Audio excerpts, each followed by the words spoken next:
vamos a comenzar a ver en esta clase una breve introducción a lo que es estructura de sólidos. Sobre todo los sólidos simples, ¿no?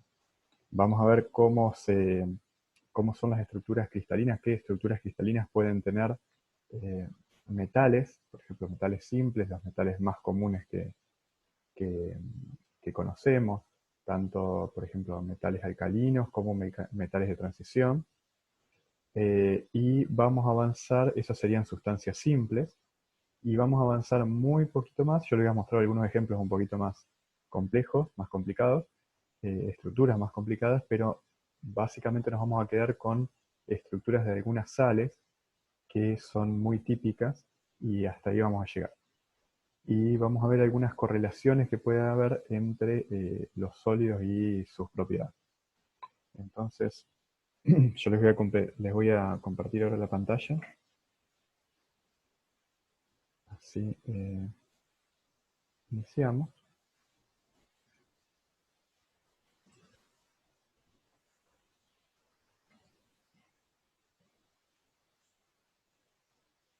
Ahí estamos. Bien. Entonces, como ven ahí, yo puse unas imágenes de microscopía electrónica que vamos a volver sobre este tema, ojalá más al final del curso, donde podemos ver cómo son las estructuras de un sólido desde el punto de vista microscópico. Si ustedes ven en esta imagen, esto es una imagen de microscopio electrónico de alta resolución, y lo que están viendo ahí, lo que se está viendo como esas linitas o puntitos, son básicamente columnas de átomos que forman parte de la estructura cristalina. Es más, acá lo que estamos viendo son dos estructuras. Esta es una estructura de un óxido, y lo que ven ahí, más pequeñito, es una estructura de un nanocristal de un metal. Bueno, acá hay una imagen con colores donde se ve la estructura de arriba, pero coloreada, donde esto es un óxido y esos puntitos que se ven en amarillo representan donde están ubicados unas nanopartículas de metal. Entonces, esto tiene implicancias muy grandes, o sea, las estructuras cristalinas tienen implicancias muy grandes en muchísimas propiedades y en muchísimas cuestiones de cómo uno interpreta la, la estructura de los sólidos. Como decía antes, en particular, nosotros vamos a ver las estructuras de algunos sólidos simples, vamos a ver casi las estructuras más sencillas de los sólidos simples, y vamos a empezar por los compuestos puros, por ejemplo los metales, qué estructuras toman un metal. Entonces para eso, antes que nada, tenemos que ponernos de acuerdo en una nomenclatura, ¿sí? Y en una forma de entender los cristales. Antes que, antes que nada, cuando uno habla de cristales, ¿por qué yo vengo hablando hace unos minutos de cristales? Una estructura cristalina, creo que ustedes ya lo han charlado en algún momento, quiere decir que las posiciones de los átomos que forman esa estructura se repiten periódicamente en el espacio en las tres dimensiones, ¿sí? A diferencia, y eso justamente es lo que es una estructura cristalina, a diferencia de lo que es un sólido amorfo, donde no tenemos una periodicidad regular, ¿sí? Por ejemplo, uno puede tener un ejemplo típico de un sólido no cristalino es el vidrio. El vidrio de las ventanas, el vidrio de los vasos. En esas estructuras, en esa estructura sólida, no tenemos una repetición constante de las posiciones de los átomos que forman ese sólido. Por lo tanto, se define como un amorfo. En cambio, en un cristal es exactamente lo opuesto. Vamos a tener una repetición constante de la posición de los átomos, ¿sí? A lo largo de todas las tres dimensiones. Entonces ahí vamos, esa definición que acabo de decir recién es la definición más sencilla de lo que es un sólido cristalino. Pero no todos los cristales son iguales. Entonces ahí es donde entra una cuestión de nomenclatura y donde nos tenemos que poner de acuerdo de cómo nombrarlo y cómo entenderlo. Entonces para eso vamos a necesitar definir lo que es una red cristalina y lo que vamos a llamar una celda unitaria. Bien. Entonces, una celda unitaria, fíjense, acá lo vamos a empezar a estudiar, a ver desde el punto de vista bidimensional. ¿Sí? Imagínense un sólido que está formado por átomos que acá estamos representando como verdes y otros átomos rojos, ¿sí? Para que se vea bien. Entonces, esta es una estructura, fíjense que se va repitiendo verde, rojo, etc. ¿Sí? En las dos dimensiones. Una estructura bidimensional.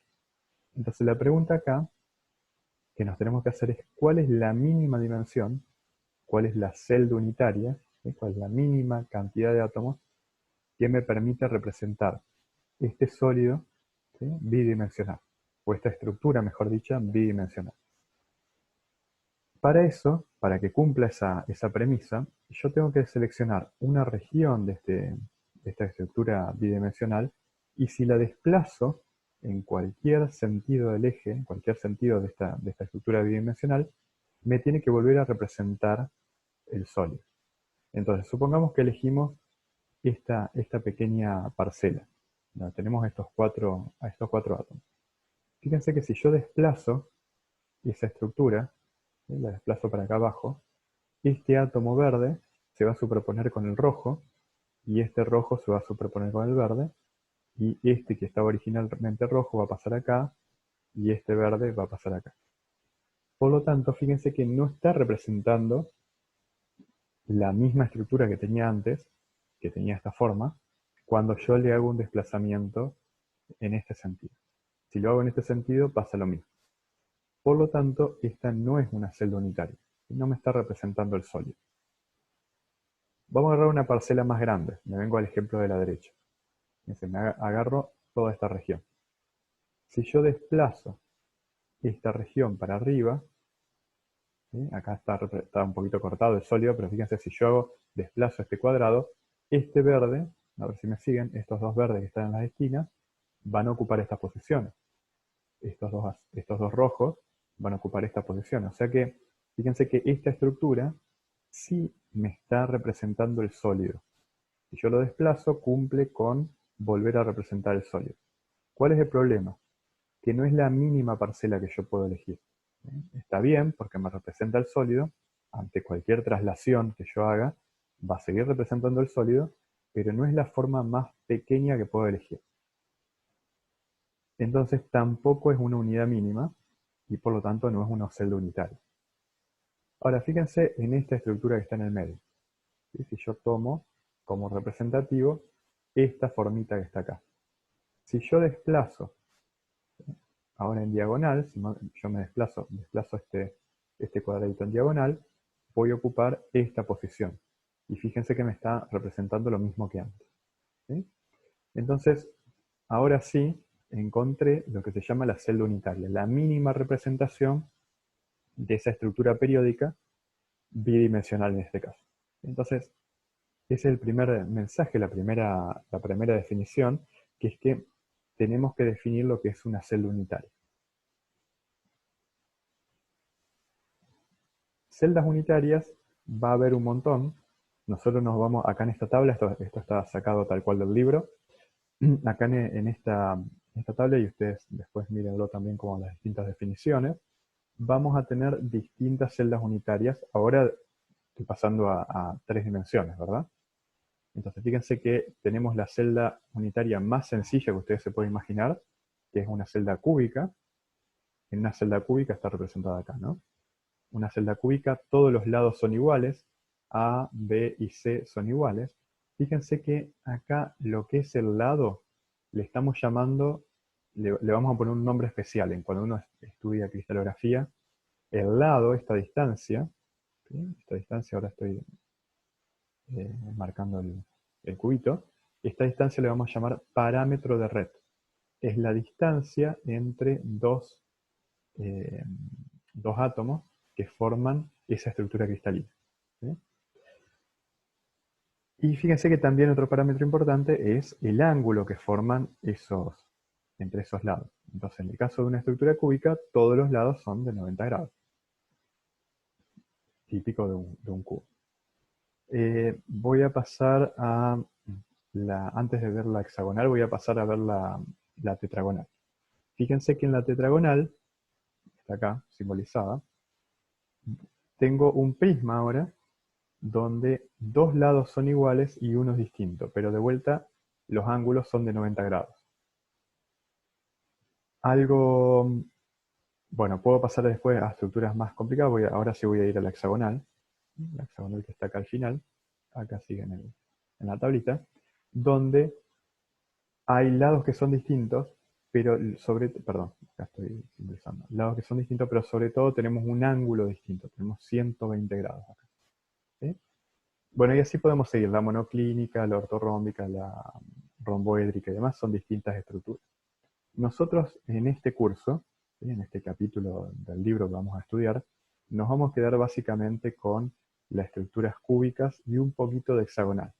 Las otras, está bien que ustedes las vean porque forman parte de la estructura y de esto hay muchísimas más, ¿sí? No son las únicas. Son las estructuras de los sólidos más sencillos, ¿no? Pero después vamos a ver con algunos ejemplos más elaborados que hay estructuras muchísimo más complejas, digamos, más estructuras más difíciles incluso de visualizar por ahí en una pantalla. Pero en definitiva, para lo que vamos a ver en este curso, nos vamos a quedar básicamente con la cúbica y con la hexagonal.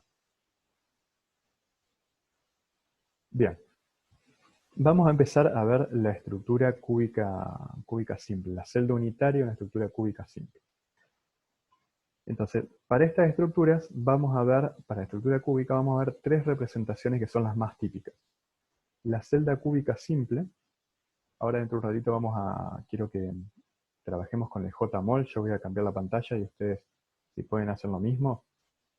Recuerdan que ayer les envié un mensajito donde les decía que en el entorno hay un link a una aplicación para celular que les permite ver, incluso en 3 dimensiones, y la pueden rotar y demás, estructuras de celdas unitarias. Y también hay un par de videitos que están bien explicados, o sea, donde uno puede rotar y demás. Y como tercera opción también tenemos el JMOL, que ya lo hemos usado en el trabajo práctico número 1, donde podemos cargar. Adentro del entorno ustedes van a encontrar una carpeta donde tienen las estructuras cristalinas más sencillas que vamos a ver ahora en este capítulo. Las pueden cargar en el JMOL y visualizar.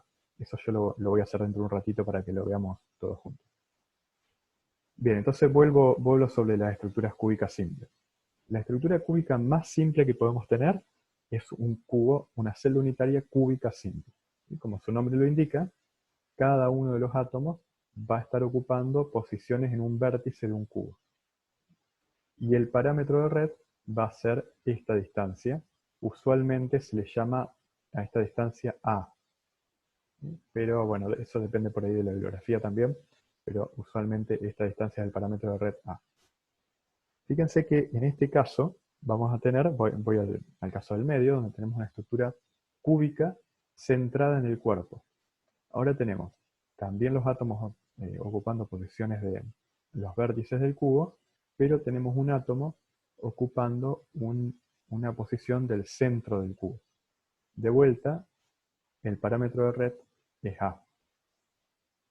Y después vamos a ver cómo podemos calcular esta distancia en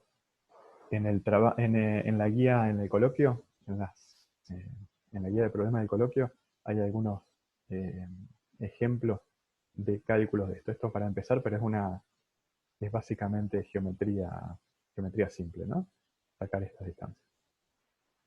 Sabiendo, por supuesto, el parámetro A, ¿no? El parámetro de A, si ustedes tienen, ya que estamos, se lo comento, si ustedes tienen la tabla periódica, en la tabla periódica van a encontrar la distancia, lo que es el radio atómico, ¿no? El radio atómico, supongamos que tenemos un sólido simple, ¿sí? Una estructura cúbica, un cubo simple. El radio atómico, esto lo vamos a ver mejor después en el JMOL, pero imagínense que esta posición que estamos acá, los átomos no están separados así, ¿no? Los átomos se están tocando, ¿sí? Con lo que eso significa en una estructura. Entonces, esos átomos que están adyacentes, que se están tocando, esta distancia es el radio. Va a ser la mitad del parámetro de red. ¿Sí?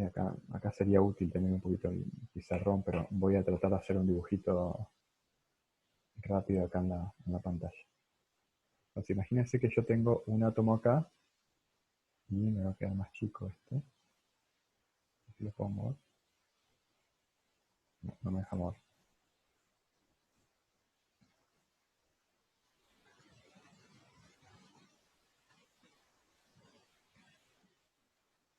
No me deja desplazar. Ya.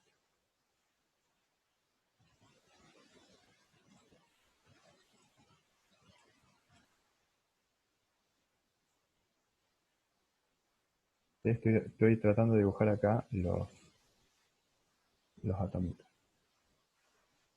Bueno, no está tan fácil dibujar acá.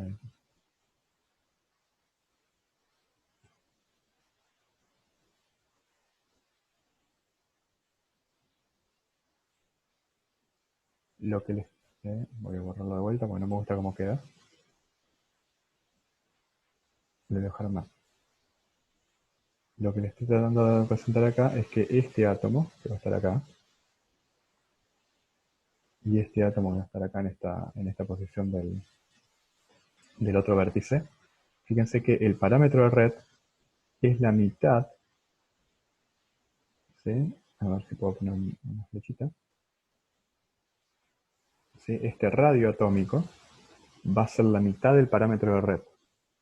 ¿Sí? Por lo tanto, el dato que ustedes tienen en la tabla periódica es indirectamente el parámetro de red. ¿Sí? Entonces, ese dato ustedes siempre lo van a tener, digamos, accesible. Por ahí tienen radio, hay que ver qué versión de la tabla periódica uno tiene.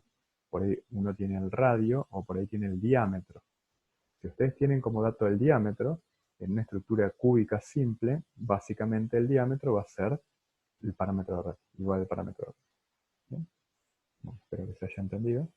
Después lo vamos a ver un poquito mejor con los problemas y con el JMOL. Bien, entonces continúo acá. Hablamos de la cúbica simple, la cúbica central en el cuerpo, y nos falta definir la cúbica central en la cara.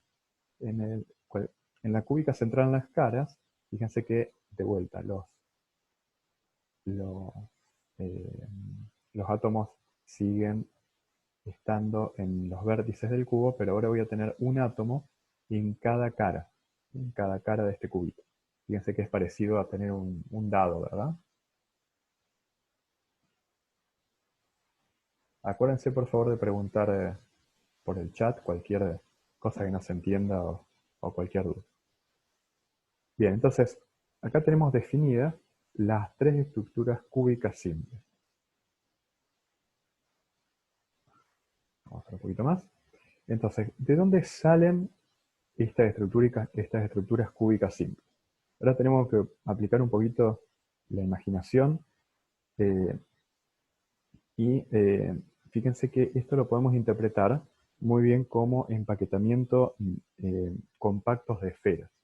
Piensen yo siempre le doy el mismo ejemplo, piensen en un cajón de naranja. ¿Sí? Ustedes ven, cuando van a la verdulería, encuentran un cajón de naranja, ¿cómo están acomodadas esas naranjas para que ocupen, por supuesto, el mínimo espacio posible, ¿no? Fíjense que siempre cuando ustedes tienen un cajón de naranjas, digamos, van a encontrar una estructura, esta estructura hexagonal que yo voy a dibujar acá, que voy a remarcar acá. ¿Sí? Fíjense que esa estructura siempre se repite, porque es la forma más compacta de almacenar esferas. Y acá vamos a introducir un nuevo concepto también, que es el número de coordinación. Y el número de coordinación es básicamente el número de vecinos. ¿Se acuerda que en algún momento en el trabajo práctico número 1 hicimos una pregunta sobre eso? Y acá lo vamos a reforzar un poquito más. Vamos a contar cuántos vecinos tiene este átomo.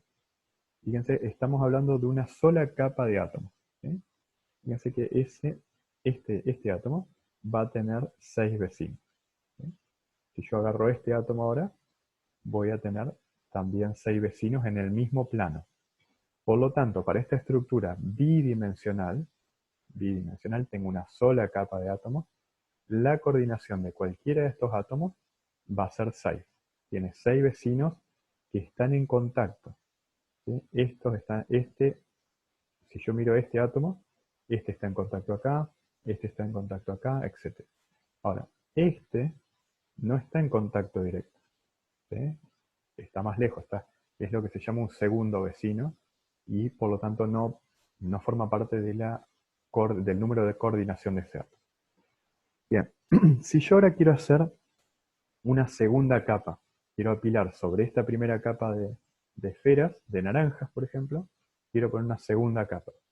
¿Qué es lo que tengo que hacer? ¿Dónde van a ir ubicados esos átomos? Van a ir ubicados en la posición de mínima energía. ¿Sí? Por ejemplo, en estos huecos. Fíjense que voy a tener un hueco acá. Todos estos lugares son huecos. Ahora, si yo pongo un átomo acá, acá al lado no va a entrar otro. ¿Sí? Fíjense que no hay espacio. Entonces voy a tener que poner un hueco acá, perdón, un átomo en este hueco, un átomo en este hueco y un átomo en este hueco. Están más espaciados. ¿Sí? Eso se va a ver bien en la siguiente figura. A ver si me pueden seguir con esta representación. Tengo la primera capa, acá está como circulitos, y acá está como esferitas un poco como más rígidas. La segunda capa, en la segunda capa están entrando estos círculos rojos, fíjense que están ubicados sobre los sitios de los huecos que les indiqué antes.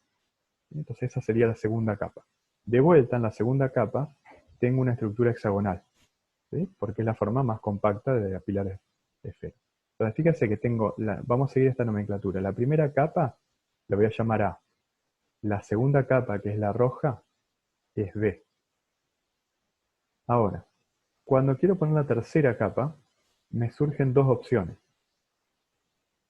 A, la primera opción sería poner las esferas, que ahora las voy a poner en azul otra vez, en la misma posición que estaban las esferas de la primera capa.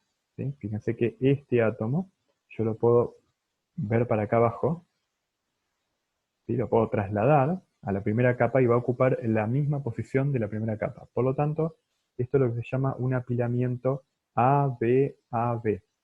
¿Sí? Siempre se repite. Los átomos están en posición A, después están en posición B, y en la tercera capa están en posición A de vuelta. Y en la cuarta capa en B, en la quinta en A, y etcétera, etcétera. Entonces esta es una estructura AB-AB. Ahora, tengo otra opción también. Esta es un poquito más difícil de ver, pero ya les voy a mostrar otras figuras en otras transparencias más adelante. La otra opción es que la tercera capa no esté en el mismo hueco, o en la misma posición, mejor dicho, que estaban los átomos de A, sino que estén desplazados un poquito, que estén en el siguiente hueco. Y acá en esta figura se ve un poquito mejor. Fíjense que ahora voy a tener un apilamiento A, B, C. Y eso también se va a repetir. Voy a tener A, B, C. Cuando vaya a la cuarta capa, se va a repetir A.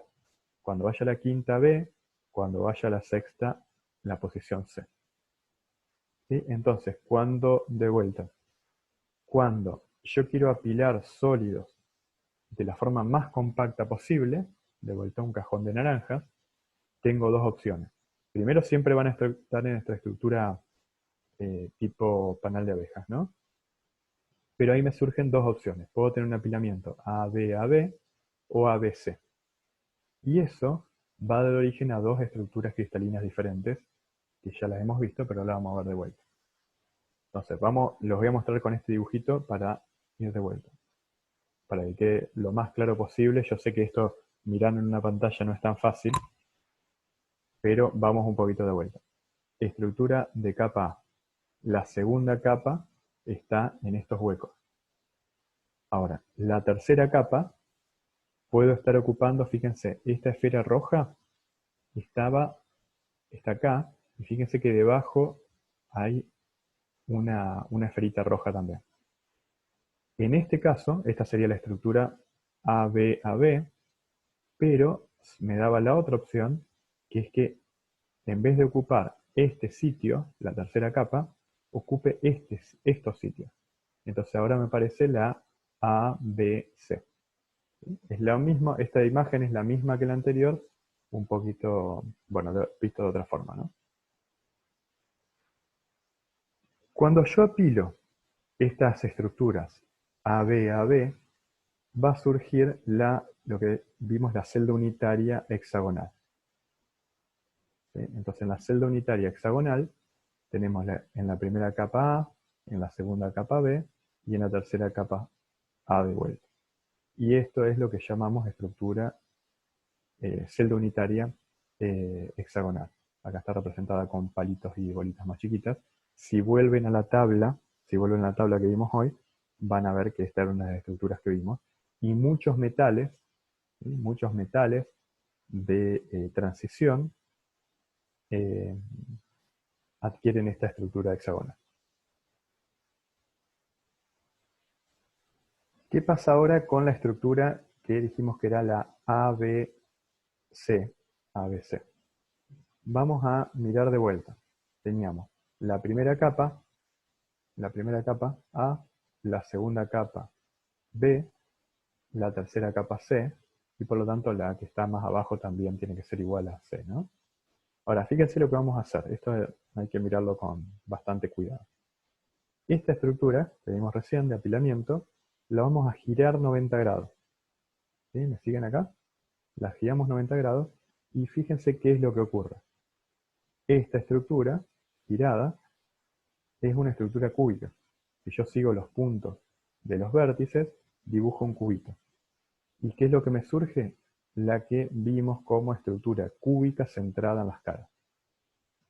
Acá le estamos cambiando, acá tenía los colores de A, B, A, bueno, lo voy a poner como A, B, C, A.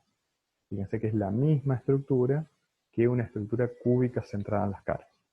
Entonces, recapitulando, cuando yo apilo esferas de forma compacta en una estructura ABC, me va a dar origen a esta estructura cúbica centrada en las caras.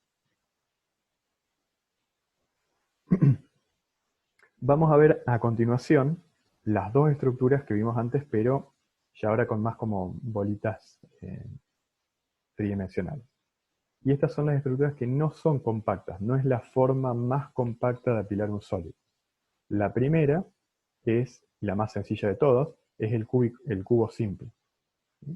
El cubo simple, yo estoy apilando las esferas siempre unas arriba de la otra y en cualquier dirección que lo mire.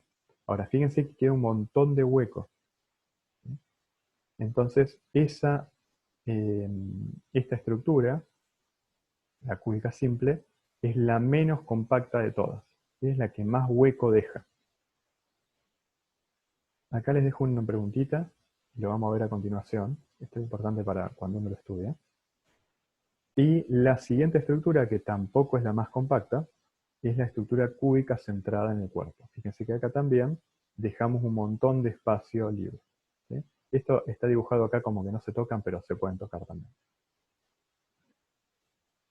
Bien, si nos vamos a la tabla periódica, los elementos, en su estado estándar, ¿no? En su estado tipo, pueden adquirir básicamente, muy comúnmente, estas tres tipos de estructuras que vimos antes. El apilamiento A, B, A, B, que es la hexagonal, la estructura cúbica centrada en las caras y la estructura cúbica centrada en los cuerpos. Quiero, antes de avanzar un poquito más, voy a cambiar, mientras yo cambio de pantalla, ustedes díganme si tienen alguna duda o quieren quieren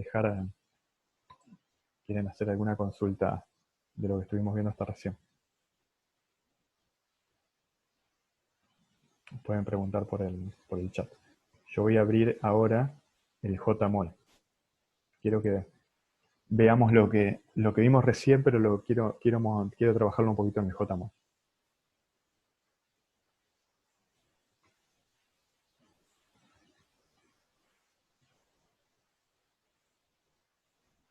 Les recuerdo que en el JMOL o para el JMOL, ustedes tienen precargadas varias estructuras que están ahí en el entorno y la pueden bajar. Yo voy a empezar y ya les comparto la pantalla, con la estructura cúbica simple, que es la más sencilla que podemos mirar, ¿no? Entonces, voy a compartir el JMOL. ¿Pueden ver, se ve el JMOL? ¿Se ve la estructura?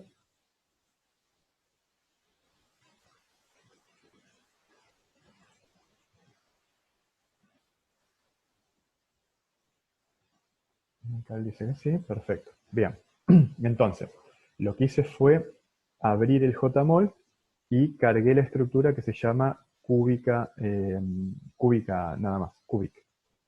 Ustedes pueden jugar y ir viendo distintas. Fíjense que esto no es una celda unitaria, ¿no?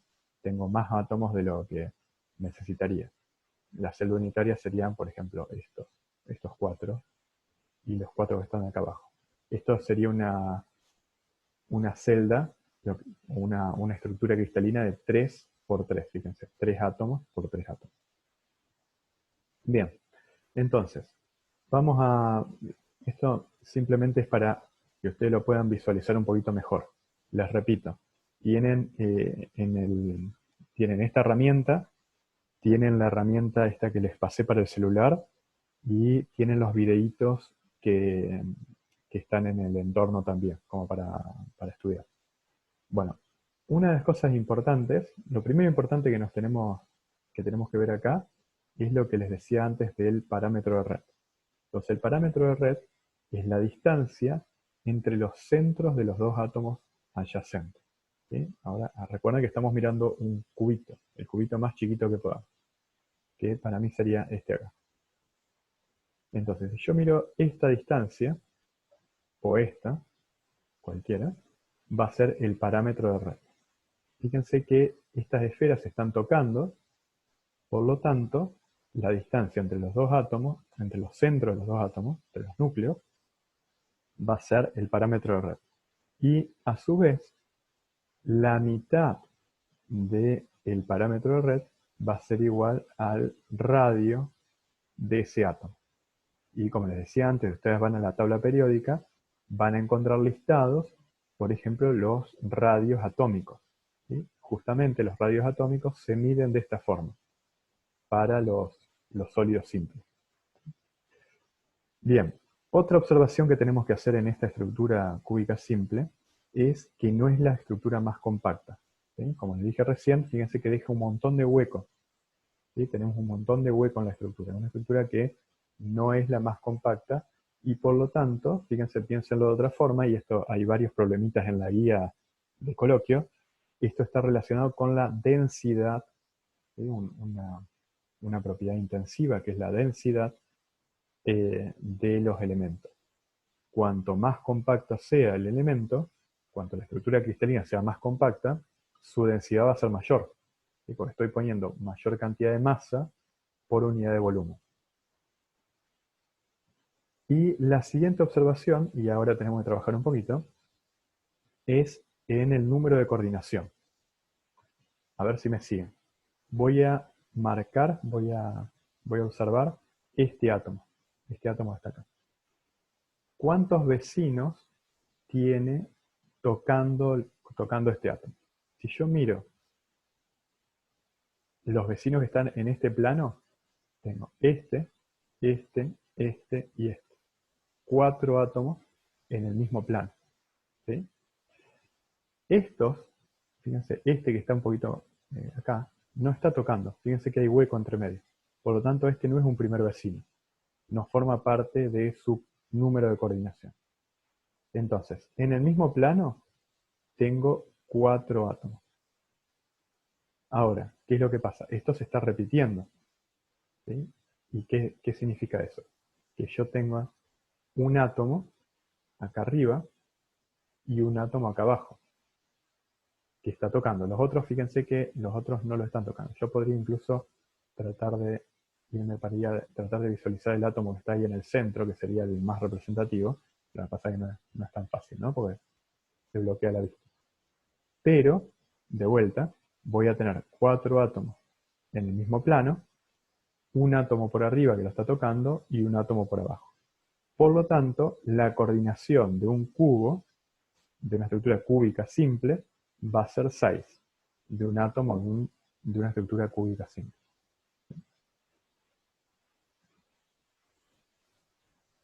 Otra cuestión importante, que lo voy a decir acá y después lo voy a repetir, así que no se preocupen, es cuántos átomos tiene una celda unitaria. Esa es otra de los números importantes que tenemos que saber. La coordinación y la cantidad de átomos que están involucrados en una celda unitaria. Y acá, quizás me voy a tener que volver a la presentación para verlo mejor. Voy a volver un segundito a la presentación porque necesito marcar sobre la pantalla.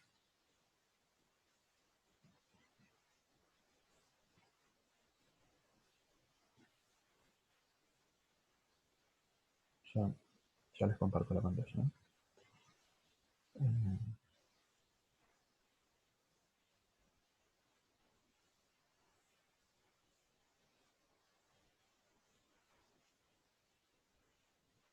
Bueno. Bien,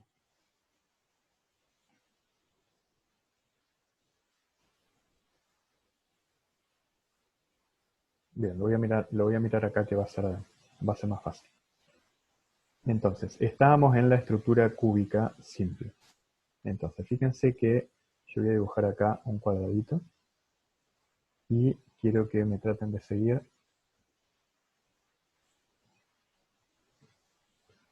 Fíjense que, ¿cuál es la estructura? Acá está repetido, ¿no? Yo voy a trabajar sobre este, pero acá está repetido. Fíjense que el cubito que nosotros estamos marcando, acá está el cubito marcado, yo estoy dibujando acá con esta herramienta. Fíjense que básicamente el cubo que pasa por el centro de o sea, que está en cada vértice es el centro del átomo, me está abarcando un octavo, y ahora viene lo importante, un octavo de cada una de estas esferitas. Esto lo tienen que pensar un poquito. ¿Sí? Fíjense que este cuadradito que yo estoy dibujando, que es un lado del cubo, me está recortando, o sea, por dentro del cubo, está quedando un octavo de ese cubito.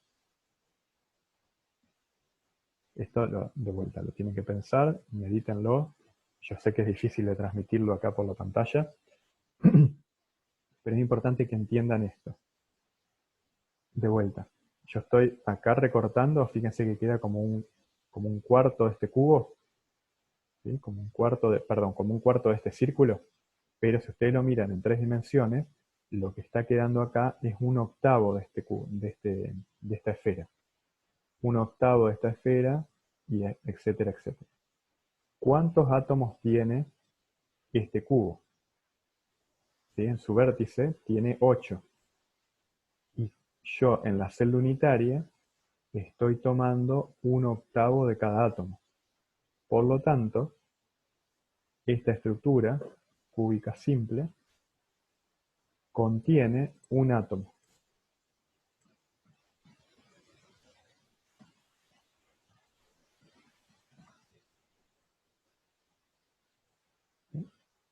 Porque tiene un octavo de cada átomo por 8. ¿Sí? Por 8 átomos que hay en cada vértice. Espero que me hayan entendido esto. Si no, pregúntenlo porque esto es muy importante. Voy a pasar ahora a la estructura a la que está al lado, a la cúbica centrada en el cuarto. Ahora, pasa lo mismo. Fíjense que acá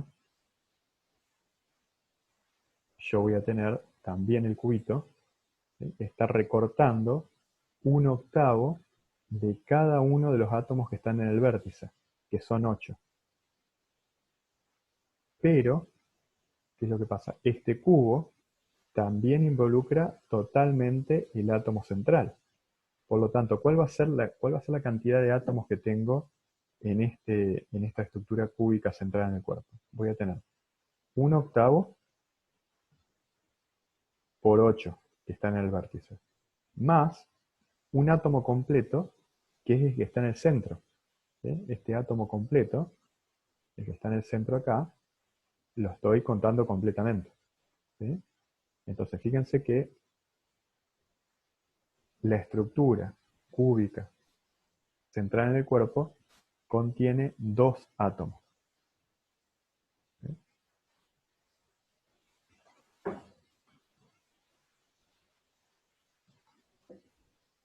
¿Se entendió esto?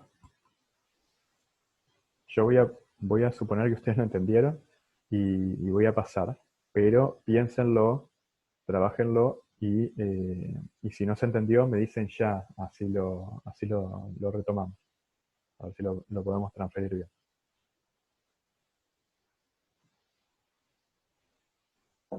Voy a volver al JMOL porque quiero que veamos las otras estructuras.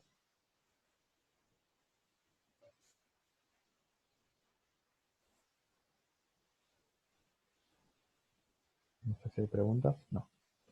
Entonces voy a venir al JMOL.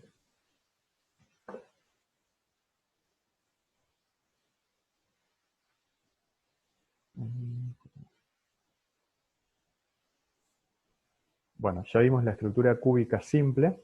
Voy a pasar a la cúbica, voy a dibujar en el JMOL la cúbica central en el cuerpo. ¿Sí? Acá se ve la cúbica central en el cuerpo. Lo que les decía recién, que este cubito, ¿sí? Este cubo, los lados del cubo me están recortando, dice que por dentro del cubo me está quedando 1/8 de este átomo. El otro, ¿sí? El cubo que sigue acá al lado, va a estar tomando otra parte de ese octavo, etcétera, etcétera. Fíjense que voy a tener 8, si ustedes imaginan la proyección de este cubo, voy a tener un cubo por acá arriba, un cubo acá, un cubo acá, un cubo por debajo y un cubo por debajo. Voy a tener 8 cubitos de este que van a estar partiendo este átomo en 8. Y cada cubo, cada celda unitaria, me va a contener 1/8. Como dije recién, voy a tener 1/8 por 8, 1, 2, 3, 4, 5, 6, 7, 8, y un átomo completo en el centro. Por lo tanto, esta estructura cúbica central en el cuerpo me va a estar abarcando 2 átomos. ¿Sí? Va a contener 2 átomos. Voy a pasar ahora a la estructura cúbica compacta. La estructura cúbica centrada en las caras. Bien, ahora tenemos que hacer de vuelta un ejercicio de concentración para pensar cuál va a ser la cantidad de átomos están, que están involucrados en esta estructura. Entonces, vamos a empezar de vuelta por los vértices. Ya sabemos que los vértices tienen 1/8. 1/8 por 8. Tengo 4 arriba y 4 abajo, ¿verdad? Entonces tengo en los vértices un átomo. Repito, 1/8 por 8. Ahora, en las Profe, caras, sí. perdón, no encuentro la opción para levantar la mano. Dale, habla tranquilo.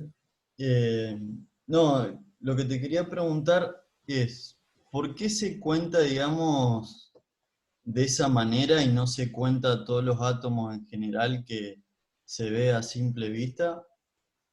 Porque lo que estamos haciendo acá es representando el sólido con la mínima estructura que se pueda tener, la mínima estructura geométrica que se pueda tener. Entonces, ¿se acuerdan que yo al principio les dije cuál era la definición de una celda unitaria? La celda unitaria es la estructura geométrica que me representa el sólido en toda su extensión. Eso quiere decir que si yo desplazo esa estructura geométrica, siempre me va, y la pongo en cualquier lugar del sólido. Acuérdense que un sólido cristalino es una estructura tridimensional infinita, entre comillas, ¿no? Infinita, porque va a tener una cantidad de átomos tan grande que la puedo considerar como infinita. Si yo pongo esa estructura cristalina en cualquier posición de esa estructura, esa celda unitaria, la coloco en cualquier posición de ese sólido tridimensional, me lo tiene que representar. ¿Sí? Por lo tanto, es la mínima representación geométrica que me representa el sólido en su conjunto. Ahora, vuelvo al JMOL, estoy acá con el JMOL con esta estructura en particular. La celda unitaria mínima es este cubito. Ahora, al lado de este cubito hay otro cubito. ¿Me siguen? Se lo tienen que imaginar, ¿no? De acá al lado hay otro cubo que me está representando a la celda unitaria que está al lado, y eso se repite en las 3 dimensiones. Por lo tanto, la celda unitaria que yo estoy mirando, que es esta, me está recortando. O sea, no está, fíjense que acá se ve bastante, si lo pongo así, creo que se ve bien. Fíjense que este cubo, ¿sí? Las líneas llenas, ¿no? No me está abarcando completamente este átomo. Ustedes ven mi cursor, ¿verdad? Sí, sí, sí. ¿Sí? Bien. Entonces, fíjense que esta, esta línea que representa la celda unitaria no me está abarcando todo el átomo. ¿Eso lo alcanzan a ver? ¿Lo alcanzás a ver, Micael? Sí, sí, sí, entiendo. ¿Sí? Entonces, fíjense que lo está recortando. Si Ujú. yo lo pongo así proyectado en esta dimensión, es como que me está recortando un cuarto. Le voy a hacer un zoom acá para que se vea un poquito mejor. Ah, claro. Como me está recortando un cuarto de un círculo. Ojo con esto. Como yo lo estoy mirando acá, fíjense, es como un cuarto de un círculo. Pero como esto es una esfera, Claro, es más de un ¿sí? cuarto. Es un octavo. Es un octavo de esa esferita. Eh, en en el videíto, en los videitos estos que yo les compartí en el entorno, hay como una película y te va mostrando bien con un zoom cómo se recorta ese octavo. Mírenlo, mírenlo porque es más fácil, o sea, está muy bien la animación porque te recorta en 3 dimensiones ese octavo de esta esferita. ¿Se entendió? O más o menos. Sí, sí, sí, ¿Sí? gracias. Bueno, entonces, sigo acá. Tengo un octavo de cada uno de estos átomos de los 8 que hay en vértices. Entonces voy a tener un átomo completo, un octavo por 8. Ahora, fíjense lo que pasa con los átomos que están en las caras. Ahora adentro de este cubo, ¿sí? Me está quedando la mitad de estos átomos. La mitad de este, la mitad de este, la mitad de este, la mitad de este. Y si yo giro ahora, también la mitad de estos acá. Por lo tanto, fíjense que átomos en las caras voy a tener 6, porque el cubo tiene 6 caras, ¿no? Uno, 2, 3, 4, 5 arriba, 6 en el fondo. 6 por la mitad, ¿sí? 6 medios. ¿Se ve? 6 mitades de acá. Entonces voy a tener 6 mitades, son 3 átomos, más uno que tenía acá contando todos los vértices. Por lo tanto, una estructura cúbica centrada en el cuerpo, perdón, centrada en las caras, va a contener 4 átomos. Uno en los vértices y 3 en las caras. ¿Estamos? Bueno, espero que se haya entendido. Les repito, mírenlo. Igual después vamos a ver que en las guías de problemas tenemos que hacer cálculos, algunos numeritos con estas cuestiones. Entonces ahí por ahí uno lo vamos a retomar y ojalá que quede más claro. Voy a volver a a la presentación así avanzamos un poquito más.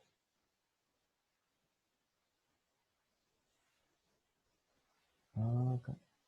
Bien.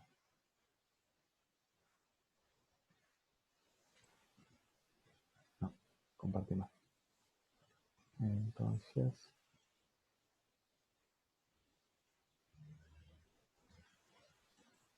ahí está. Bien, entonces como les decía antes, espero que haya quedado claro. Recuerden, esto igualmente tienen para practicar en el entorno. Vamos a poner algunas preguntitas en los formularios y también en las guías, ¿sí? En la guía de coloquio. Y miren por favor cosas, si se pueden instalar, miren los videitos, y si se pueden instalar esa aplicación para celular es muy chiquita, después se la pueden desinstalar. También está muy bien para mirar las estructuras así en la pantalla o como en 3 dimensiones. Bien, voy a avanzar un poquito más. Ahora que ya hicimos todas estas definiciones, esto lo pueden mirar ustedes en el libro porque no tiene demasiada complejidad, simplemente para que se vea que, por ejemplo, el hierro, como un ejemplo, ¿no? El hierro puro, tiene como su estructura cristalina más representativa la estructura cúbica centrada en el cuerpo. Y ustedes saben que existen aleaciones. Las aleaciones implican mezclas, muchas veces mezclas de 2 metales, o más metales pueden ser, ¿no? Más átomos metálicos. Entonces una aleación estequiométrica puede ser una aleación donde se intercambia. Se mantiene la estructura cristalina original, fíjense que estoy con la estructura cúbica centrada del hierro, y ahora, por ejemplo, disuelvo, ¿sí? Fíjense por una definición de aleación, es una solución sólida, ¿sí? Como uno la puede considerar como una solución sólida, donde ahora reemplacé un átomo de hierro por un átomo de cromo. Y por ejemplo en esta posición. Entonces fíjense que voy a mantener la estructura cristalina, pero ahora en esta aleación tengo un átomo de hierro, de cromo. Obviamente ese átomo de cromo tiene un diámetro, un tamaño diferente, por lo tanto las propiedades de esta aleación va a ser distinta de bueno, y además los enlaces, ¿no? La forma de interactuar entre ellos. Por lo tanto las aleaciones presentan propiedades mecánicas y propiedades físicas diferentes. Acá cambiamos un átomo y acá ya cambiamos 3 átomos. Fíjense que esta es una aleación 50-50. Tenemos a ver, ¿conté bien? Sí. Ah, no, son 4 y 5. 4 de hierro y 5 de cromo. Fíjense que mantenemos todavía la estructura cristalina, pero ahora pusimos muchos más átomos de cromo en esta estructura cúbica que era del hierro originalmente. Entonces esta es una definición de una aleación metálica y tienen un par de ejemplitos en el libro para leer y para mirar. Bien, dicho todo esto, vamos a pasar al siguiente nivel de complejidad. Entonces, hasta ahora vimos las estructuras cristalinas de sólidos simples, básicamente cuando tenemos elementos puros, o cuando reemplazamos, como en el ejemplo recién, un átomo por otro y vamos a tener una aleación de un metal. ¿Sí? Pero siempre estamos con elementos puros. ¿Qué pasa cuando tenemos compuestos? La cosa se pone un poquito más complicada, ¿sí? Porque en un compuesto ahora tenemos dos o más tipos de átomos diferentes. Por lo tanto, nos empiezan a crecer de una forma muy, muy grande, digamos, muy, muy brusca, las posibles estructuras cristalinas. Y para que se den una idea, grupos puntuales, lo que se llaman las formas geométricas mínimas que podemos tener, hay 225 diferentes. ¿Sí? Hay 225 estructuras cristalinas de grupos puntuales, ¿no?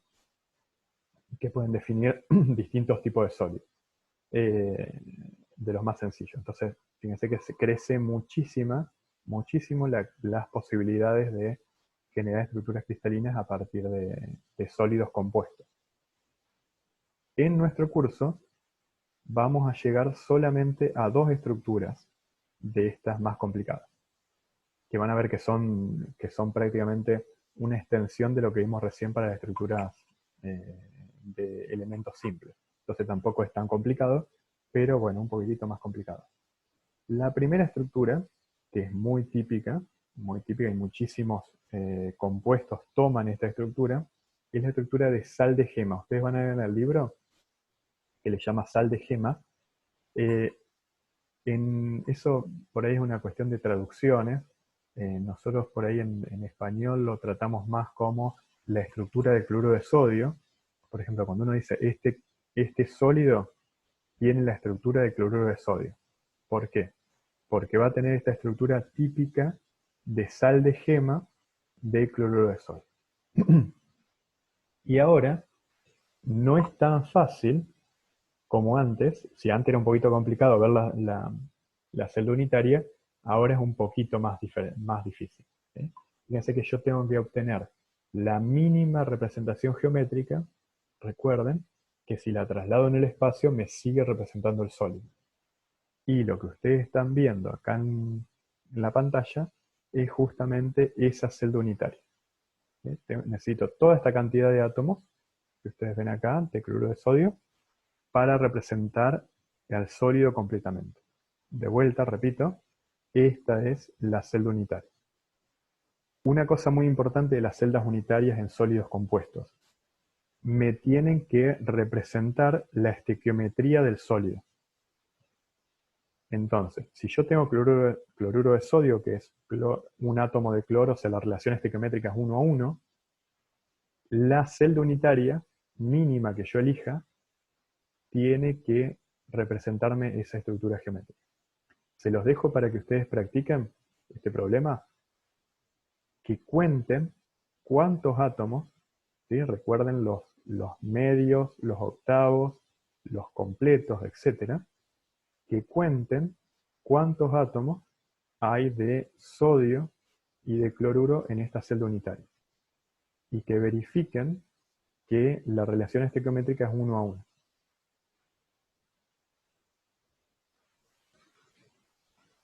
Todo eso que les acabo de decir está hecho etapa por etapa acá en la presentación. Ustedes pueden ir siguiendo acá las cosas que también está en el libro y pueden ver cómo están compartidos estos átomos y empezar a contarlos. Y van a ver que tienen que llegar a que la relación estequiométrica sea 1 a 1. Bien, sigo. Y esta va a ser la otra estructura más complicada que vamos a ver y acá nos paramos. ¿Sí? Desde el punto de vista de las estructuras de sólidos, compuestos, vamos a llegar simplemente hasta acá. Esta es una estructura, ojo, acá no nos tenemos que confundir con la cúbica centrada en el cuerpo. ¿Sí? ¿Por qué? Ustedes pueden, a ver, internamente llamarlo así o por una cuestión de estudiar y de entender. Pero recuerden que acá los átomos son distintos. Por lo tanto, esta estructura es la estructura de cloruro de cesio. Como antes dijimos, la sal de gema, ahora esta es la de cloruro de cesio, la común de cloruro de cesio. Fíjense que tenemos los átomos de cloruro, ocupando vértices del cubo, y un átomo de cesio ocupando el centro de ese cubo. La misma estructura toma el cloruro de amonio. Esta la podemos resolver fácil, o sea, la estequiometría de esto la podemos resolver fácil nosotros acá, simplemente mirando el cubito, ¿no? Fíjense, tenemos un octavo de cloruro por 8 es un átomo de cloro. Y un átomo completo de cesio está en el centro. Por lo tanto, la celda unitaria tiene una relación estequiométrica 1 a 1, como esperamos. Y lo mismo puedo hacer para el cloruro de amonio. Esto se lo muestro solamente para asustar. No lo vamos a estudiar, no se preocupen. No es necesario que ustedes lo sepan. Pero recuerdan que la otra vez estuvimos charlando del carbonato de calcio, la solubilidad del carbonato de calcio y demás. El carbonato de calcio, ya vamos a ver cuando vayamos al grupo correspondiente, tiene 3 estructuras cristalinas típicas. Una de las estructuras es la calcita. Fíjense que la estructura, esta sería la celda unitaria de la calcita. Fíjense cómo ya vamos adquiriendo cada vez más complejidad. Y esto ya es bastante complicado. Y les voy a mostrar 2 ejemplos más, les repito. No se asusten, no es para que ustedes lo sepan de memoria nada más, simplemente es para pensar y para extrapolar lo que aprendimos hasta ahora. Perdón, me faltó una estructura más antes de ver la otra que es más complicada, los otros dos ejemplos que son más complicados. Esta es la estructura de la fluorita. La fluorita, esto nos va a dar pie a lo que les quiero mostrar a continuación. La fluorita también tiene una estructura cúbica. Fíjense que acá está dibujada la celda unitaria, que es un cubo. Ahora, miren, traten de visualizar solamente las esferas lilas, moradas. Fíjense que están ocupando posiciones de lo que nosotros llamamos antes cubo centrado en las caras. ¿Sí? Estos son los vértices del cubo. Voy a cambiar el punto. Los vértices del cubo, ¿sí? Y estas posiciones, de allá atrás, esta y esta, las caras del cubo. ¿Sí? Entonces fíjense que los átomos de calcio, ¿sí? Acá está representando las esferitas moradas, están representando los átomos de calcio, están ocupando posiciones de lo que nosotros llamamos antes una estructura cúbica centrada en las caras.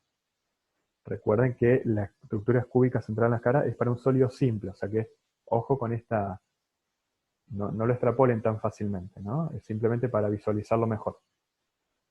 Ahora, y esto un poquito más complicado, vamos a focalizar la vista sobre las esferas verdes que están representando la estructura, perdón, los átomos de flúor, de fluoruro.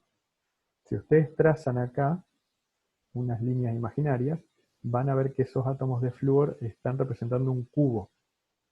¿Sí? Tengo 4 acá arriba, 4 acá abajo, y las distancias entre ellos van a ser iguales. Ahora, esos cubos, ese cubito de flúor, no está en cualquier lugar. Está en lo que se llama una posición tetraédrica. A ver si me siguen con esta visualización.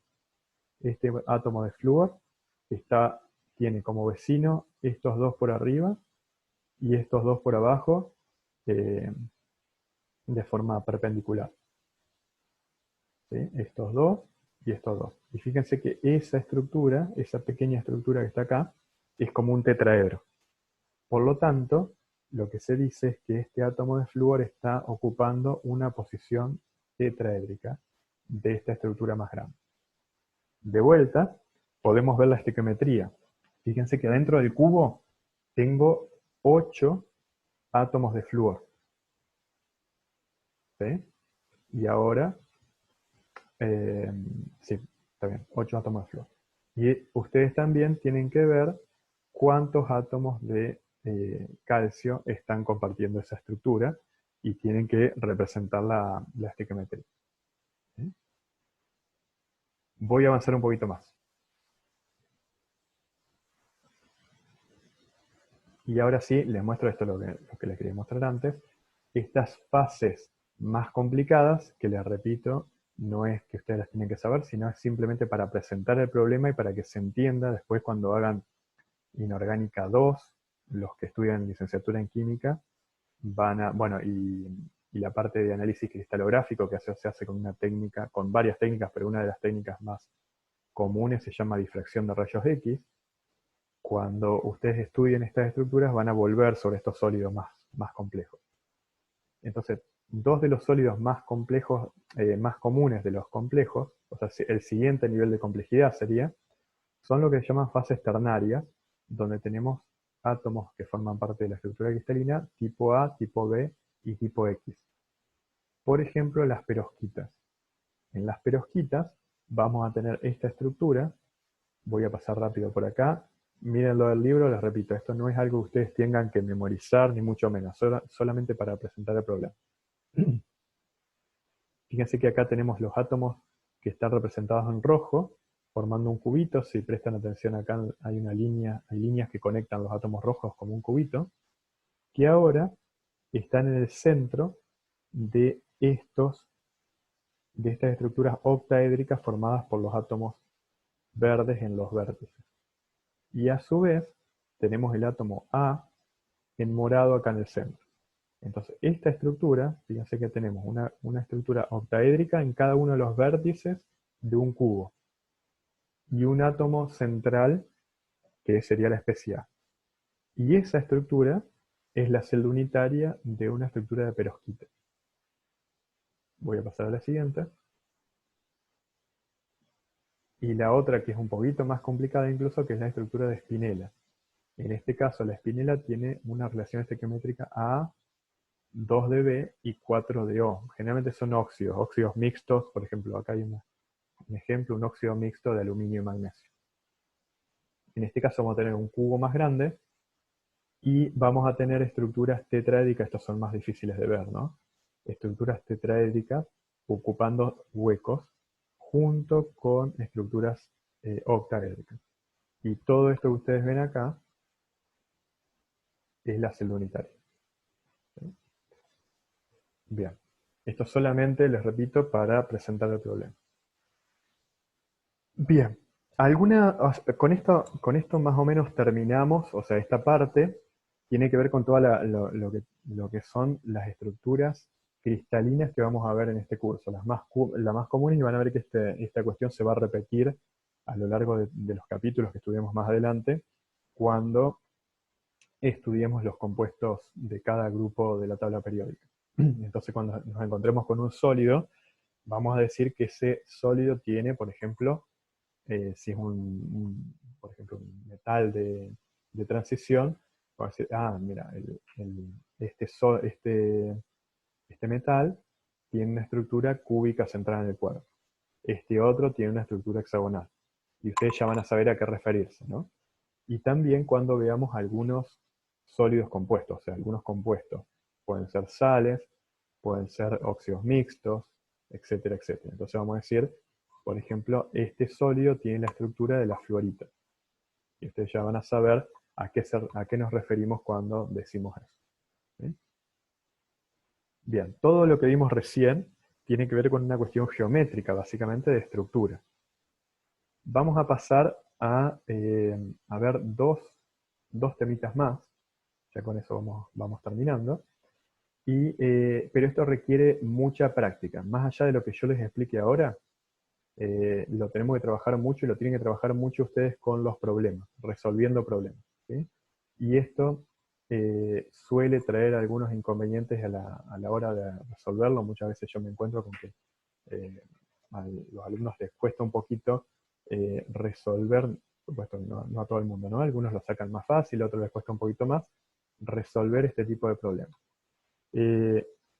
Estos problemas se conocen como ciclos de Born-Haber. ¿Y por qué son importantes? Van a ver que los vamos a utilizar mucho a lo largo del curso, porque nos van a permitir estimar propiedades termodinámicas que son muy difíciles de obtener experimentalmente. Y acá tengo que entrar con un problema y una definición. Imagínense que nosotros tenemos un sólido de cualquiera de los que hemos visto antes, de los más simples a los más complejos.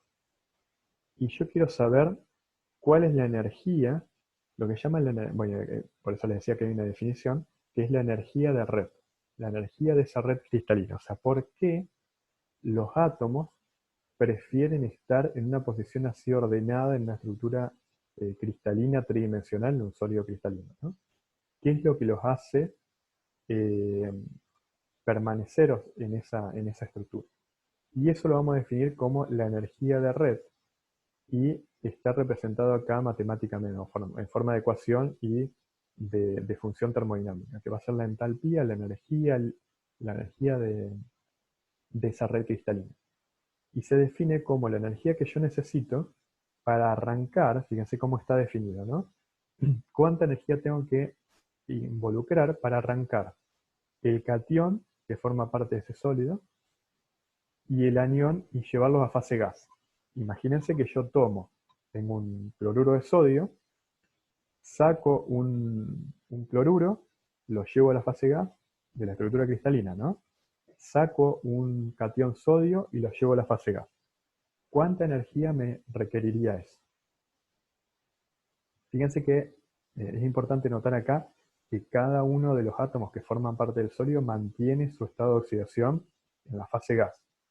Y eso a su vez es lo que vamos a llamar entalpía de red. Ahora, imagínense un experimento para medir esa energía. Es muy difícil, ¿no? O sea, porque yo tendría que tener un terrón de sal de mesa, de cloruro de sodio, y tendría que medir la energía para sacar el catión sodio y el catión cloruro. Es muy, muy complicado hacer ese experimento en el laboratorio. Entonces, lo que podemos hacer es medir esa energía de forma indirecta. Y van a ver que esa energía, más adelante vamos a ver, que esa energía está relacionada con las propiedades que tienen los sólidos. Por ejemplo, su solubilidad. Bien, entonces, dijimos que esa propiedad es muy difícil de obtener.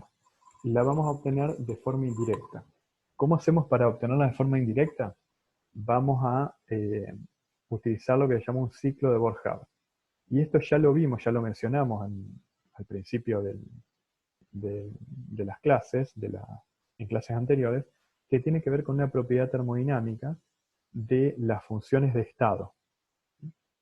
Una función de estado como la entalpía es una función que su sumatoria no depende del camino que yo elija. Por lo tanto, una sumatoria, ¿sí? Cuando yo sumo partes de un camino, esa sumatoria me tiene que dar 0. Si es un ciclo, ¿no? Si yo defino un ciclo como está definido acá, fíjense que esto está definido con flechas que está representando un ciclo cerrado. Si yo parto, voy a dibujarlo acá en el pizarrón. Si yo parto de una condición inicial y hago una trayectoria termodinámica donde voy hasta un punto final. Y vuelvo, todo este camino que recorrí, vuelvo al punto inicial, todo este camino que recorrí, la entalpía, la entropía, la energía libre de Gibbs, todas son funciones de estado. Esos caminos se anulan y la sumatoria de todas las etapas intermedias, supongamos que yo mido acá, mido acá, mido acá, mido acá final, y después mido acá de vuelta. Cuando sumo todas estas etapas, ¿sí? Cuando sumo todos estos trayectos de ida y de vuelta, el valor tiene que darme 0. Eso es una propiedad termodinámica. Yo siempre doy un ejemplo que a ver si de esta forma se puede entender más fácil. Me tiene que seguir a partir de la voz, ¿no es cierto? Imagínense que yo tengo una caja que tiene adentro no sé, bolitas de vidrio. Y la tengo sobre el piso. ¿Sí? La tengo en el piso. Ahora yo me voy me llevo esa caja con bolitas de vidrio hasta el techo de mi casa. La energía, o sea, para llevar hasta el techo, quiere decir que le cambié su energía desde el punto de vista potencial, ¿no es cierto? Porque ustedes saben que si yo tiro una de esas bolitas para la suelto, se va a caer, porque va a ser atraído por la gravedad de la Tierra. Por lo tanto, antes tenía una energía, ¿sí? Esas bolitas tenían una energía cuando estaban en el piso, y ahora yo me fui al techo y tienen otra energía. Eso se llama energía potencial. Ya después cuando hagan física 1 lo van a ver un poquito más en detalle esto que les estoy contando, pero quiero que tengan una imagen visual. Me fui hasta el techo, ¿no? Y las bolitas tienen una energía diferente. Ahora vuelvo, ¿sí? Vuelvo a traerlas al piso, donde estaban antes. Fíjense que lo que les estoy diciendo es este trayecto que les estaba contando recién. Fui hasta el techo y ahora volví. Cuando volví a poner esa caja con bolitas sobre el piso, volvieron a tener la energía que tenían antes. ¿Se entiende? Por lo tanto, el delta de energía es 0. Quiero que me entiendan eso. El cambio de energía de esas bolitas que fueron hasta el techo, fueron por la escalera, fueron por allá, vinieron, lo que sea, cuando vuelvo a medir, su energía es la misma. Por lo tanto, Si yo calculo un delta, yo quiero calcular acá el delta, por ejemplo el delta H, va a ser igual a 0, porque volví al mismo lugar. Quiero que entiendan muy bien esto porque si no, no se va a entender nada de lo que voy a hacer a continuación. O sea, no se va a entender el concepto de un ciclo. Es muy importante que ustedes entiendan que este ciclo, que yo estoy representando acá en el pizarrón, en la pantalla, mejor dicho, esto que es un ciclo acá, este ciclo tiene que valer 0. La sumatoria de todas estas etapas intermedias que yo estoy marcando acá, toda esta sumatoria me tiene que dar 0. Tienen que entender muy bien esto porque si no, no se va a entender nada de lo que vamos a hacer matemáticamente.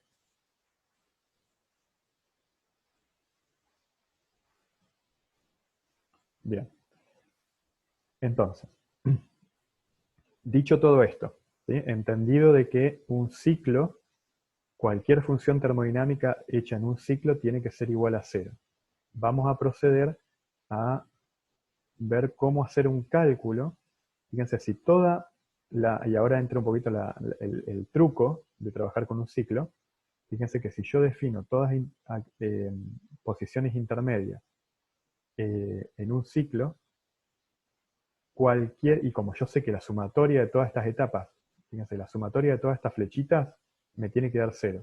Si yo hay una flechita que no conozco, pero sé que la sumatoria me da 0, la despejo y calculo este valor. Es tan simple, desde el punto de vista matemático, es tan simple como eso. Simplemente despejar la parte que yo no conozco. Y ahora viene el truco de que esa parte que no conozco, justamente la voy a usar como la definición de una propiedad termodinámica que va a ser muy difícil de calcular en el laboratorio. Vamos con el ejemplo. Cloruro de potasio. Fíjense que yo puedo desglosar, quiero calcular, acuérdense el objetivo, ¿no? Quiero calcular esta, cloruro de potasio, que me da potasio gas y cloruro en fase gas, que sería esta etapa acá. ¿Sí? No miren el sentido de la flecha todavía, simplemente miren que yo tengo cloruro de potasio y llevo, formando parte del sólido, ¿no? Y llevo a fase gas el cloruro y el potasio. Y este va a ser mi incógnita. Ahora, esto no lo puedo medir en el laboratorio, lo quiero calcular, recuerden eso. ¿Qué es lo que yo puedo hacer? Puedo armar un ciclo donde esta etapa me quede como incógnita. ¿Y qué es lo que yo conozco? Conozco que si agarro potasio y lo hago reaccionar con un medio de cloruro, eso me da cloruro de potasio sólido, y esta es la energía la entalpía de formación. Ahora, cuando ustedes en una tabla, van a encontrar la energía de formación tal cual como yo lo estoy diciendo ahora. Potasio más cloruro, que me da esto. Fíjense el sentido de la flecha acá. Está al revés. Y esto es lo que por ahí genera más dificultad. Entender que yo tengo que plantear un ciclo, pero cuando un ciclo que vayan las flechas en el sentido que correspondan, pero muchas veces me voy a encontrar que la forma en que están tabulados los datos es al revés. Cuando la reacción es al revés, ¿qué es lo que hacíamos? Simplemente cambiar el signo. Entonces, voy de vuelta con el ejemplo. Voy a generar todas las etapas intermedias, ¿no? Cloruro de potasio. Lo descompongo, ¿sí? Fíjense el sentido, lo descompongo en potasio sólido y un medio de clorogas. Ahora, el potasio, que estaba sólido, lo llevo a potasio gas. Por lo tanto, esta entalpía, si yo me voy a una tabla, la voy a encontrar en el sentido que la estoy poniendo acá, en el sentido de la flecha, como la entalpía de sublimación, sólido a gas. Fíjense en la siguiente etapa. Voy a sacarle un electrón al potasio. Fíjense que al cloro no le hice nada todavía, ¿no? Lo sigo igual. Esa entalpía es la entalpía de ionización. Le estoy sacando el electrón al potasio. Si me voy a una tabla, lo voy a encontrar tal cual como lo estoy definiendo acá, por lo tanto, este valor va igual. Ahora tengo que romper la molécula de cloro. Rompo la molécula de cloro y tengo un átomo de cloro. Ojo acá, porque fíjense que es un átomo de cloro y yo acá tenía media molécula de cloro. Por lo tanto, esta es la mitad de la energía de disociación del cloro. Si ustedes lo ponen acá, fíjense acá en el esquema, van a una tabla y van a encontrar esta energía de disociación. Pero yo voy a necesitar la mitad de esta energía. Ahora tengo potasio más, que ya lo ionexé y me quedó el electrón, y un átomo de cloro gaseoso. Ahora lo que me faltaría es que este átomo de cloro tome este electrón. Y eso se llamaba afinidad electrónica. Y lo tengo representado acá.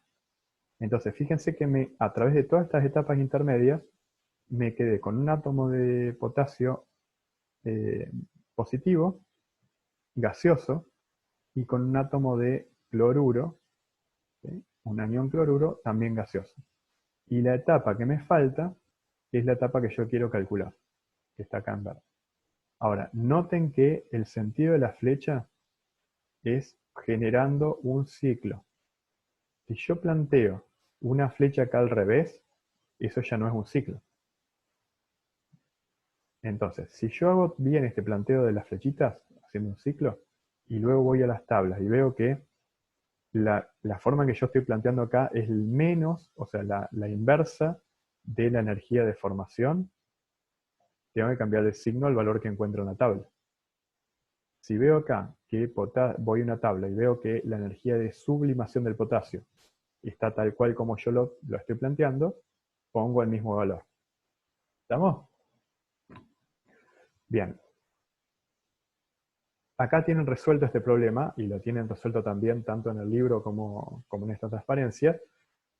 Como les decía antes, todas estas energías de ionización y demás ustedes las van a encontrar en tabla. Y es importante acordarse que la sumatoria de todas estas etapas me tiene que dar 0.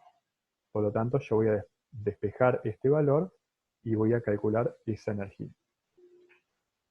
Quiero ver cómo estamos de tiempo. Nos quedan 5 minutitos. Ya con esto terminamos. Lo mismo que hicimos recién para la energía de red, para calcular la energía de red, podemos hacer un cálculo de energía de solvatación. Después lo vamos a ver. La energía de solvatación es la energía que vamos a encontrar cuando disolvemos una sal, bueno, un compuesto en general, en agua. En agua o en cualquier solvente, ¿no? La energía de solvatación también es una energía difícil de medir experimentalmente. Entonces podemos calcularla a través de un ciclo de Bojave. Como estamos hablando mucho de sólidos, una propiedad muy importante de los sólidos es su solubilidad. Y acá les quiero hacer un comentario de que es difícil tener correlaciones muy específicas que nos permitan eh, predecir cuál es la solubilidad de cualquier sólido. No es fácil, o sea, no hay una regla general que podamos aplicar que decir, mira, si usted tiene un sólido que tiene tal característica, va a ser soluble en agua. Eso no existe. Sí hay reglas, algunas reglas parciales que se aplican, que yo ya las he ido mencionando, y creo que en química general ustedes también charlaron un poquito sobre esto. Es decir, bueno, las sales por ejemplo, los alcalinos, son generalmente muy solubles. Por ejemplo, cloruro de sodio, bromuro de potasio. Son sales que generalmente son muy solubles en agua. Siempre cuando hablo de solubilidad estamos hablando de solubilidad en agua. Y eso, una explicación bastante sencilla para entender esto, tiene que ver con las diferencias es un poco lo que está escrito en esta transparencia, lo que ustedes van a ver en el libro. Las diferencias entre los tamaños de los átomos constituyentes, de los iones constituyentes, mejor dicho. Cuanto más diferentes sean más soluble va a ser.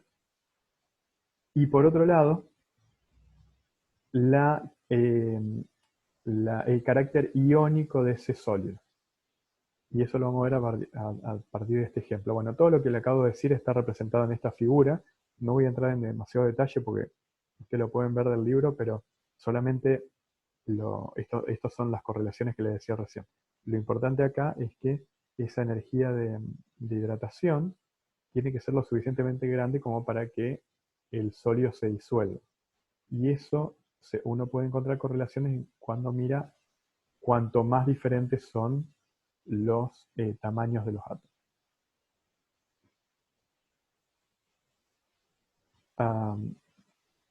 Bien, y a su vez, eh, acá me está faltando una transparencia, eso, ¿qué es lo que pasa? Como le decía recién, tiene que tener un carácter iónico bien definido.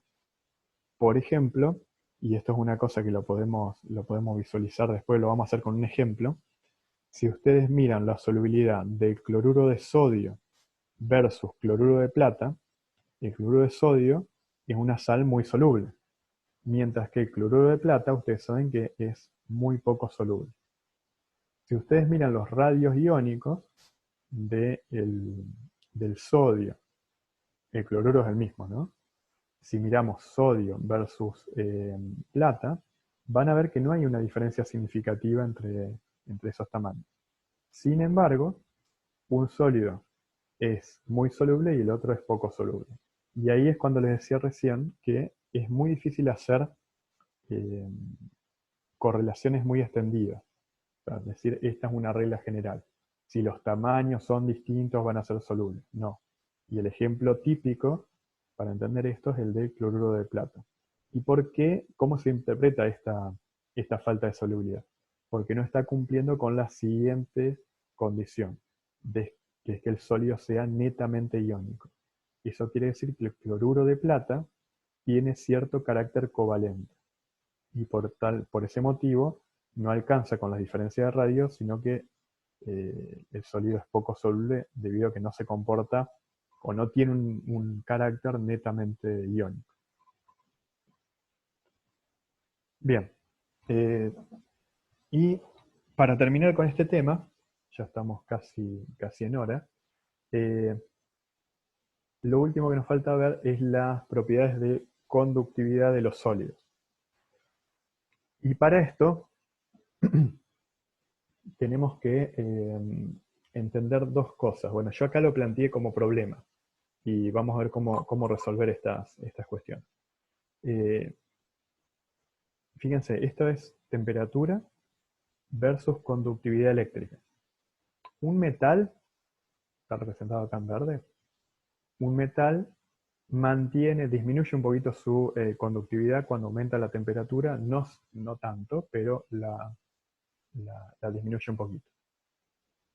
Un semiconductor tiene una conductividad muy mala a baja temperatura, pero si yo aumento su temperatura, empieza a transformarse en conductor o mejora su conductividad. Entonces, fíjense, son dos ejemplos opuestos. Comportamiento metálico, comportamiento de semiconductor. Y ya que estamos, vamos a definir acá lo que es un superconductor que tiene una propiedad distinta. Un superconductor tiene una conductividad buena, digamos, a alta temperatura, pero cuando se acerca a temperaturas muy bajas, su conductividad aumenta exponencialmente y por eso se transforma en un superconductor. Vamos a dejarlo un poquito de lado a solamente voy a decir eso, lo que acabo de decir. Me quiero concentrar en lo que es un metal y lo que es un semiconductor. ¿Cómo entendemos esto? Y cómo correlacionamos propiedades físicas, propiedades, por ejemplo, como dije recién, conductividad eléctrica, conductividad de calor, con su estructura, que la vimos recién, y con su estructura electrónica que la vimos al principio del curso. Esa sería la pregunta. ¿Cómo hacemos para entender esto? Ustedes ya creo que han charlado o han visto en química general lo que era el concepto de enlace metálico. En el concepto de enlace metálico, que es una definición muy simple, ¿no? Muy simplificada de lo que es un metal. Decíamos que teníamos los átomos del metal en una estructura cristalina, ¿no? Eh, ocupando lugares precisos de esa red cristalina y los electrones formando un mar de electrones. ¿Se acuerdan de esa definición? Era el mar de electrones que estaba compartido por todos los átomos y por lo tanto esos electrones podían fluir justamente como un fluido, como un mar, y por lo tanto eso nos permitía interpretar las características de buen conductor eléctrico, de buen conductor de calor que tiene un metal. Vamos a avanzar un poquito más sobre esa idea con lo que ya sabemos ahora, que sabemos que los electrones no solamente forman un metal, no es esa visión tan simplificada de un mar, sino que ya sabemos que los electrones están definidos por una función de onda y que a su vez esa función de onda eh, nos define lo que llamamos el orbital, que es la zona, recordemos que es la zona donde es más probable encontrar el electrón. Y a su vez, esos electrones tienen una energía característica. Entonces, esto que ven acá, esto sí es importante y es una de las cosas que ustedes tenemos que aprender a lo largo del curso y lo vamos a utilizar bastante, es lo que se llama un diagrama de bandas. Fíjense que un diagrama de bandas tiene zonas que están representadas acá en celeste, que van a ser donde hay niveles de energía, donde pueden estar los electrones, zonas vacías, que vamos a llamar la diferencia de bandas, el band gap en inglés, y otras zonas también ocupadas. Acá está hecho como un zoom, y ustedes van a ver un montón de linitas. Esas linitas son los niveles de energía que pueden ocupar los electrones. Como una estructura cristalina es un sólido casi infinito, esas energías que están cuantizadas, como ya habíamos visto para los átomos individuales, ahora se juntan tanto que es un casi continuo. Y de hecho nosotros lo vamos a definir como una banda. ¿Sí? Un electrón puede tener cualquiera, o mejor dicho, los electrones de un sólido cristalino, de un metal, pueden tener cualquier energía en esta banda. Pero, si quieren pasar a la banda siguiente, tienen que pasar por este salto de energía. No pueden ocupar todos estos lugares que ustedes tienen acá, son lugares prohibidos de energía. ¿Sí? Es como cuando dibujábamos los orbitales atómicos, y los orbitales, perdón, los orbitales atómicos o orbitales moleculares, y definíamos los valores de 1s, 2s, 2p, etc., que tienen valores cuantizados de energía. Acá pasa lo mismo, pero en vez de ser una línea es una banda. Ninguno de estos niveles de energía son permitidos. Este sí, este sí. Y básicamente lo que ustedes tienen que saber para definir un sólido es que la banda inferior puede estar ocupada y puede estar parcialmente vacía. Y acá vamos a definir lo que se llama nivel de Fermi. Fíjense que esta línea es el nivel de Fermi. Si yo tengo un metal donde tenemos una banda, recuerden, todo este lugar, todo este recuadro, está representando niveles posibles de energía. Si yo tengo esa banda parcialmente ocupada, como se muestra acá, con electrones, con muy poquitita energía los puedo promover a niveles que están vacíos y que son permitidos. Y eso da origen a que tengamos conductividad eléctrica. ¿Sí? Que con muy poquita energía yo puedo hacer que los electrones se muevan de nivel. En el caso de un no conductor, de un aislante eléctrico, vamos a tener toda una banda ocupada, el nivel de Fermi más arriba, y para hacerlo conductor yo tengo que hacer saltar electrones desde esta banda que está totalmente ocupada a lugares vacíos que están muy lejos en energía. Entonces tengo que aplicar muchísima energía. Y esa energía puede ser tan grande que tengamos un sólido que es aislante. Y entre medio, ¿sí? Hay distintas formas de dibujar esto. Entre medio voy a pasarla a la siguiente. Entre medio podemos tener un semiconductor donde la diferencia de energía no sea tan grande, y yo, por ejemplo, calentando, recuerden antes la figura que vimos que cuando aumentábamos la temperatura, aumentaba la conductividad.